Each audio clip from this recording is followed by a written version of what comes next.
Olá, tudo bem? Para quem não me conhece, eu sou Ricardo Mauro. Eu estou aqui com muita alegria para a gente poder partilhar um pouquinho da palavra de Deus. E hoje eu quero começar falando de uma visualização que eu tive enquanto eu orava junto com os meus irmãos, enquanto eu rezava o terço. Deus me colocou uma visualização de uma batalha, de um combate espiritual entre anjos de Deus e anjos maus. Era uma luta mesmo, era uma guerra, né? Dos anjos de Deus contra os espíritos maus. E discernindo sobre essa visualização e meditando sobre a palavra de Deus, né, o Senhor me falou que essa batalha ela ocorre a todo momento, ela está ocorrendo agora, pode ter certeza, você assistindo este vídeo, essa batalha está acontecendo, e principalmente quando nós oramos, essa batalha se intensifica ainda mais, porque o exército dos anjos de Deus se levantam contra os anjos do mal. Como nós sabemos, os nossos inimigos são espirituais, os nossos inimigos, o demônio, eles querem a todo momento nos tirar da graça de Deus, a todo momento fazer com que nós caiamos, percamos a nossa fé, e essa é a nossa vida, essa é a nossa luta. Bem-aventurado aquele que conhece essa verdade, bem-aventurado aquele que tem o entendimento dessa verdade e então enfrenta as lutas de uma forma com muito mais discernimento, com muito mais conhecimento. Porque senão a gente acaba não nos suportando neste mundo. A gente acaba brigando com todo mundo que nos faz mal e a Bíblia nos ensina que não é por aí. Que o nosso inimigo é espiritual e por inúmeras vezes eu já falei aqui que o inimigo ele não quer que a gente saiba, ele não quer que a gente acredite nele, tá? Porque a partir do momento que nós acreditamos nele, a partir do momento que nós acreditamos que essa batalha espiritual existe, começa a complicar para o lado dele. Então, meus irmãos, quando nós oramos, o exército de Deus se levanta, o exército celestial de Deus se levanta e para aniquilar, para derrotar todo aquele mal espiritual que existe, né? É que a gente consegue humanamente enxergar os ataques do mal através de situações da nossa vida, através das pessoas. As pessoas que nos fazem mal, as pessoas que nos prejudicam, né? As pessoas que nos roubam, nos assaltam, a violência, as pessoas que nos magoam, né? Às vezes com palavras, com atitudes, a gente sofre, né? Situações que acontecem na nossa vida, falta de dificuldade financeira, né? Quantas pessoas têm dificuldade financeira, problemas de saúde, desequilíbrios emocionais e perdas, né? Que a gente não sabe enfrentar as nossas perdas, enfim. Nós estamos em 2020, em meio a uma pandemia que pegou a humanidade de surpresa, né? Pois nós nos vimos frágeis diante de um inimigo invisível, né? E como a gente está aprendendo com tudo isso, né? Tendo que ficar em casa, tendo que usar máscara, tendo que nos proteger. E quantas pessoas estão sofrendo por consequência dessa pandemia, quantas pessoas estão perdendo emprego. Com certeza isso vai ficar na nossa história, vai ser um grande aprendizado. mas essas dificuldades existem. E por que as dificuldades existem? Por exemplo, eu citei a pandemia. Elas existem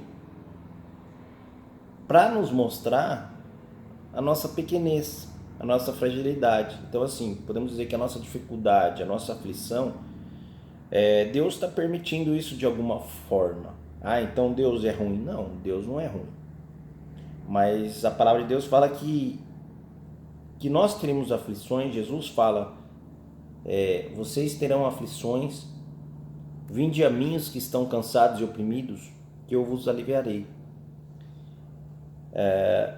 A dificuldade vem na nossa vida e Deus permite isso para que nós possamos enxergar a necessidade que nós temos de buscar a Deus, para que nós possamos reconhecer, para que nós possamos reconhecer a nossa dependência de Deus. Nós precisamos de Deus, né? E é em meio à dificuldade que a gente consegue enxergar a nossa fragilidade, a nossa pequenez, e a gente busca Deus. Por isso que quando as pessoas estão doentes, elas vão buscar um milagre em Deus. Elas querem a cura, né? Quando aquelas pessoas estão sofrendo, elas vão buscar em Deus porque não estão enxergando solução, né? 99,9% das pessoas vão buscar a Deus pela dor, não pelo amor, tá? É o meu caso. Eu fui buscar a Deus, eu fui convertido pela dor, pelo sofrimento, tá? Mas enfim, então Deus nos chama por meio da dificuldade, Deus permite, e Deus nos chama por meio da dificuldade, porque o plano de Deus para nós é muito maior do que o nosso plano, do que o nosso sonho. Pode ter certeza, o que você quer, o teu sonho, o teu desejo para essa vida é pequenininho perto do desejo de Deus para a vida de cada um de nós. Eu vou falar um pouco sobre isso, tá? Então Deus está nos chamando a todo instante, mas nós ouvimos? E outra pergunta que eu faço, nós queremos ouvir? Então, às vezes a gente não quer ouvir Deus, tá gostoso do jeito que tá, né? E nós só vamos ouvir a Deus quando a gente vê que não tem mais jeito, né? Então, uma das coisas que eu aprendi na minha vida, e eu não me canso de anunciar isso, tá? É a necessidade que nós temos, e sempre que eu falo, você vai começar uma oração, e nós devemos orar todos os dias de nossa vida, todo instante orar pelo Espírito. Começa pedindo perdão para Deus, porque quando nós pedimos perdão para Deus, nós reconhecemos a nossa pequenez, nós reconhecemos que nós não somos nada, que nós somos fracos, nós reconhecemos a nossa dependência de Deus, né? É difícil, às vezes você não quer pedir perdão. Como é difícil para nós pedirmos perdão. Como é difícil para nós pedirmos perdão, né? Para uma pessoa reconhecer que a gente errou, reconhecer que a gente falhou, né? Mas nós, seres humanos, somos imperfeitos e falhamos a todo instante, todo dia da nossa vida. Então, o ato de pedir perdão, ele é uma libertação para a nossa vida. Não adianta nada você começar a orar se você está cheio de pecado. É como se você falasse e Deus não escutasse. Tira o som desse vídeo. Eu estou falando aqui, se você minimiza o som, você não vai me escutar. Você vai ver eu falando, mas não vai me escutar. É a mesma coisa quando nós oramos a Deus, mas a gente não pediu perdão. A palavra de Deus em João, 1 João, versículo 1, capítulo 1, versículo 9, diz o seguinte: se confessarmos os nossos pecados, Ele é fiel e justo para perdoar os nossos pecados e nos purificar de toda a injustiça. Então aqui Deus, tem muitas palavras que falam de perdão. Mas Esse perdão, esse pedido de perdão é entre você e Deus. Então, sempre que for orar, peça perdão a Deus. Por mais que você ache que você esteja certo, que você não tenha pecado. Pô, mas eu pedi ontem, vou precisar pedir hoje. Pede perdão para Deus. Porque quando nós pedimos perdão, nós amolecemos o nosso coração duro. Né? O inimigo de Deus, ou os inimigos de Deus, eles não querem que a gente peça perdão. Eles querem que a gente tenha um coração duro. Tá? Mas aprende essa lição. Pede perdão para Deus todos os dias da sua vida. Quando você for orar, comece pedindo perdão. Tá? Tem uma passagem, 2 Coríntios, capítulo 12, versículo 10, que diz o seguinte, que Paulo diz o seguinte, sobre Paulo: por isso sinto prazer nas fraquezas, nas injúrias, nas necessidades, nas perseguições e nas angústias, por amor de Cristo. Porque quando estou fraco é que estou forte. Que palavra, gente! Já falei inúmeras vezes nos meus vídeos, nas minhas pregações essa palavra, mas essa palavra faz todo sentido na nossa vida. Porque quando a gente está fraco, humanamente falando, quando a gente está numa situação difícil, quando a gente está doente, quando a gente está abatido, quando a gente está com dificuldade, é que a gente se abre verdadeiramente para Deus. É que quando a gente ora de verdade, quando a gente deixa Deus agir na nossa vida, é porque nós estamos fracos, nós não vemos saída, nós não estamos vendo saída naquela dificuldade. Tá? E quem falar que não passa por dificuldade está mentindo. Está mentindo. Tá? Eu fico pensando as pessoas que são ateus, os irmãos que são ateus, que não acreditam em Deus por algum motivo, por algum aprendizado, né? Que não tem fé em Deus. Eu fico pensando no momento da fraqueza, da dificuldade, do desânimo. Aonde ele vai depositar a aflição? Aonde ele vai repousar o problema, o impossível dele? Se não for no Senhor, né? Eu fico pensando. É difícil de acreditar que uma pessoa não acredita em Deus. Eu penso que até o ateu acredita em Deus. Ele só não admite que ele acredita em Deus. Diante aos homens e diante à sociedade. Porque Deus está dentro do nosso coração, Deus está dentro dele. Deus deu o sopro da vida para nós. Então, a pessoa que fala que não acredita em Deus é que ela está com o coração duro. E às vezes ela está dificultando que o plano de Deus aconteça. E facilitando que o plano do inimigo de Deus aconteça. Amém, meus irmãos? Então, se você está vendo esse vídeo, se você, por acaso, você acha que você não acredita em Deus, você divulga isso com orgulho. Não precisa falar, não precisa falar. Mas Deus está dentro de você.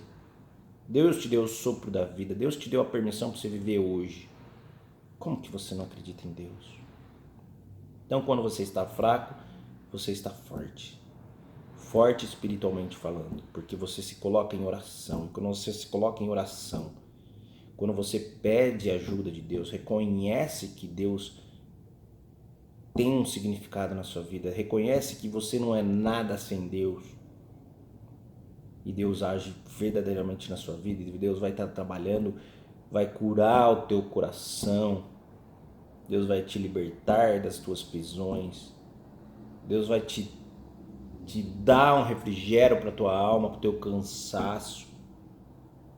Então, quando a gente estiver cansado, fisicamente falando, quando a gente estiver triste, abatido, oprimido, sem saída, vai para o Senhor. Fecha os teus olhos. Deus está dentro de você. Pede perdão. Faça isso. Senão fica que nem eu estiver falando no mudo.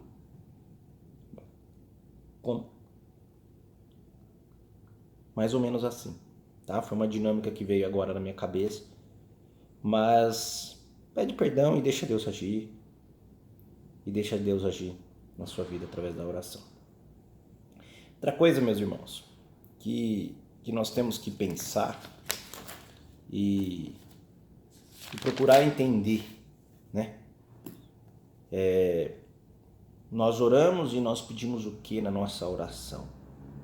Uma das coisas que eu tenho aprendido com a minha vida e assim, eu tô em constante aprendizado, tá, gente? Sou pecador que nem você, preciso do perdão de Deus que nem você, mas eu estou em constante aprendizado e buscando bastante. Mas uma das coisas que eu tenho buscado é a sabedoria de Deus, porque Deus tem que me mostrar qual que é a vontade dele para minha vida.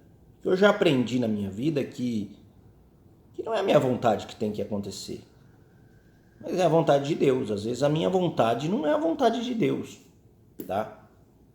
É difícil eu reconhecer isso, mas hoje eu reconheço. Hoje eu já aprendi bastante que se você tem um sonho, se você tem uma vontade, você tem que entregar para Deus. E se Deus quiser, Ele abençoa. Amém? Em tudo na sua vida. Sua vida profissional, seus estudos,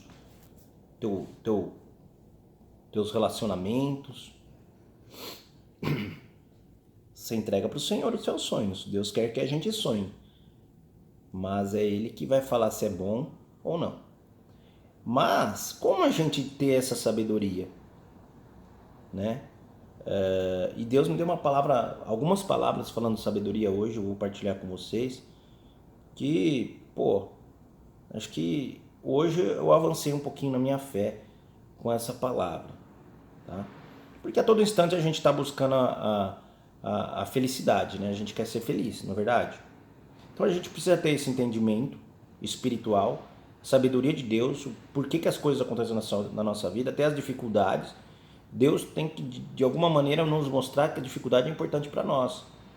É para que a gente possa se salvar, para que a gente possa estar mais próximo dele, né?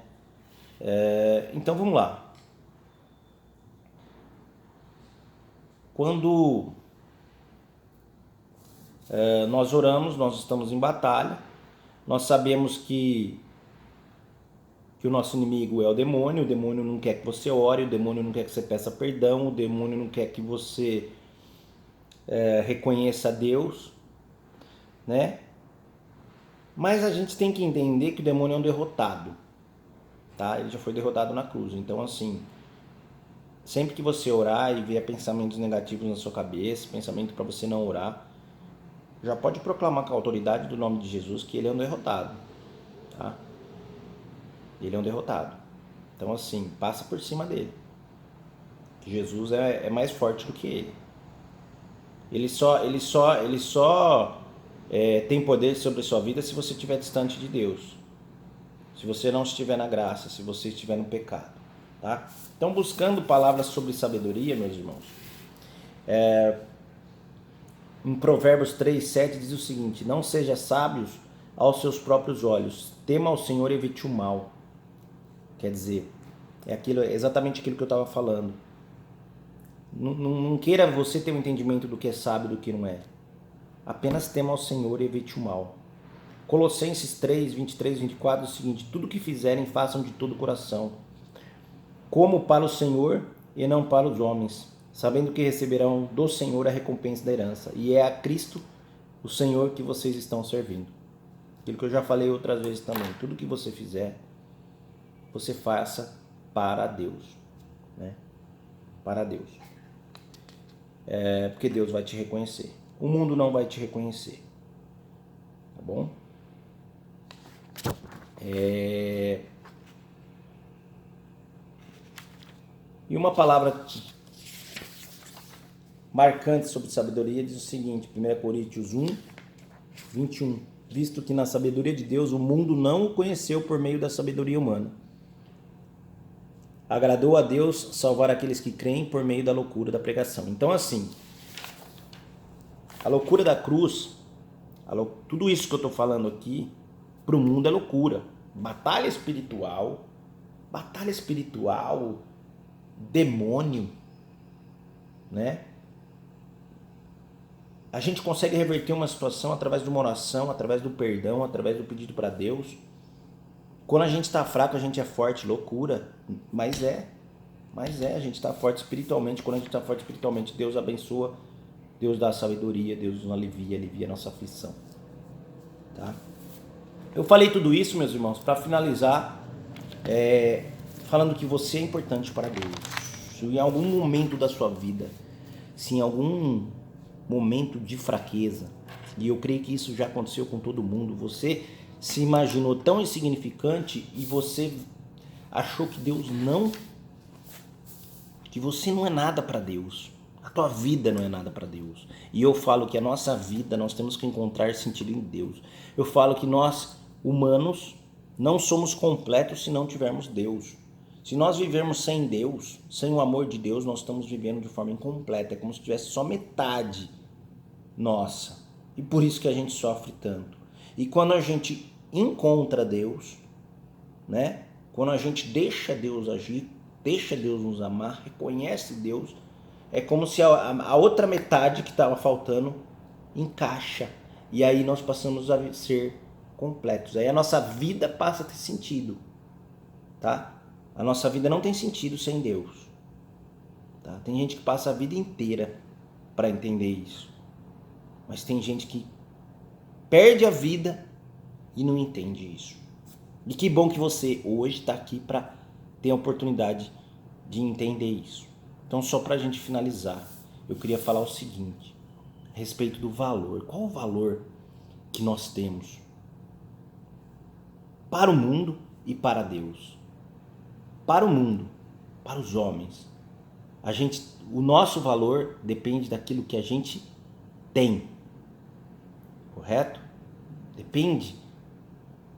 Os bens que a gente tem, a posição que a gente ocupa, a gente tem o valor para o mundo. Mas para Deus, o nosso valor depende do que a gente é. Tá? Deus conhece o nosso coração e Deus nos ama demais. Tá? Em algumas passagens, para confirmar isso, que Deus é importante para nós. Primeiro em Gênesis 1, 27, que diz o seguinte, que nós somos a imagem de Deus. Criou Deus o homem à sua imagem, e a imagem de Deus o criou. Homem e mulher os criou. Quer dizer, Deus criou nós sendo a imagem dele. Olha como nós somos importantes. Em Salmo 139, 13, Deus lhe criou. Né? Tu criaste o íntimo do meu ser e me teceste no ventre da minha mãe. Olha quanto amor. Foi Deus que criou cada um de nós. Mateus 10, 30. Deus se importa com você, porque até os cabelos da cabeça de você estão todos contados. Né? E 1 João 4,9, Deus deu tudo por você. Foi assim que Deus manifestou o seu amor entre nós, enviou o seu Filho unigênito ao mundo para que pudéssemos viver por meio dele. Quer dizer, Deus, a gente tem tanta importância para Deus que ele mandou o próprio Filho para vir aqui, para anunciar e morreu na cruz por mim, por você, pela vida de cada um. Porque Deus, pela importância que nós temos a Deus, para Deus e o valor que nós temos para Deus. Então, é aquilo que eu falei, o demônio já está derrotado. O demônio foi derrotado na cruz. No momento em que Jesus venceu a morte. Por mim e por você. Muito obrigado, meus irmãos. Eu finalizo aqui. E peço que você possa assistir quantas vezes quiser esse vídeo. Que você possa refletir um pouquinho sobre tudo que nós falamos aqui, sobre essa partilha. Porque eu tenho certeza que Deus tem algo para acrescentar na sua vida com essa palavra, assim como acrescentou na minha, tá? De forma espontânea, de forma tranquila, eu partilho isso com vocês e espero que vocês possam compreender a importância que cada um de nós temos para Deus, que vocês possam encontrar o sentido de suas vidas em Deus, que vocês possam se apegar, buscar a sabedoria de Deus e viver em paz. Tá bom? Jesus abençoe, que Jesus proteja você, sua casa, sua família. Muito obrigado por você que assistiu esse vídeo até o fim. Um abraço.